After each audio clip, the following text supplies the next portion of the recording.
मराठा समाजाच्या प्रचंड आंदोलनाच्या दबावाखाली येऊन महाराष्ट्र शासनानं 18 जानेवारीला 54 लाख कुणबी दाखले देण्याचा आदेश जो आहे तो सगळ्या जिल्हाधिकाऱ्यांना पारित केलेला आहे। आज त्यापैकी जवळपास 39 लाख दाखले देण्यात सुद्धा आले अशी माहिती आम्हाला मिळत आहे। आणि अशा प्रकारे 54 लाख कुणबी दाखले आणि त्यांचे सगळे सोयरे असे म्हणून जवळजवळ 2.5-3 कोटी मराठा समाजाला कुणबीमध्ये घुसवण्याचे हे षडयंत्र जे आहे याच्या विरुद्ध जे आहे 26 जानेवारीला आम्ही आंदोलन जे आहे त्या ठिकाणी आम्ही आंदोलन जाहीर केलं होतं आणि लाखांच्या संख्येने जे आहे ते ओबीसी बांधव या आंदोलनामध्ये सहभागी होणार होता।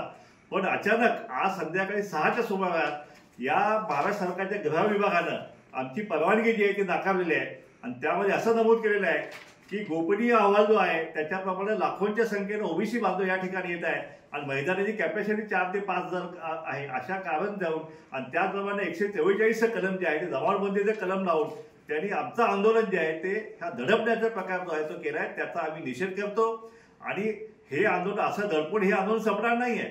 आम्ही कुठल्याही परिस्थितीत आमचा हक्काचं आरक्षण जे आहे त्याचं संरक्षण केल्याशिवाय राहणार नाही आणि सरकारने हे ताबडतोब थांबवलं पाहिजे। 54 लाख कुणबी दाखले थांबवले गेले पाहिजेत आणि आता हे आंदोलन जे आहे आम्ही आता आपल्या कायदा सुव्यवस्था आम्ही मान राखतोय। उद्याचं आंदोलन आम्ही स्थगित करत आहोत कारण आम्हाला कुठलाही वाद जो आहे तो या ठिकाणी मुंबई शहरामध्ये घडवायचा नाहीये कारण मुंबईतलाच कुणबी समाज बांधव 1 लाखाच्या संख्येने जो आहे तो या ठिकाणी उद्याच्या आंदोलनात सहभागी होणार होता आणि हाच गोपनीय रिपोर्ट त्याला मिळाल्यामुळं त्यांनी आता संध्याकाळी जे आहे परवानगी नाकारलेली आहे।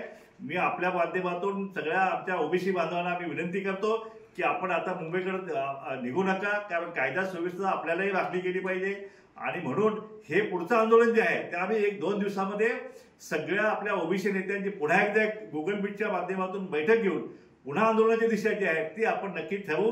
पण कुठल्याही परिस्थितीत या आमच्या ओबीसीच्या हक्काचं संरक्षण जे आहे ते आम्ही केल्याशिवाय राहणार नाही।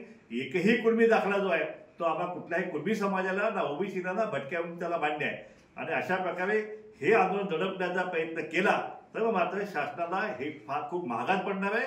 24 निवडणूक समोर आहे त्यामुळे ओबीसीला दुखवण्याचं किंवा ओबीसीची पंगा घेण्याचं धैर्य या शासनानं करू नये असा इशारा आपल्या मार्फत मी महाराष्ट्र शासनाला देत आहे।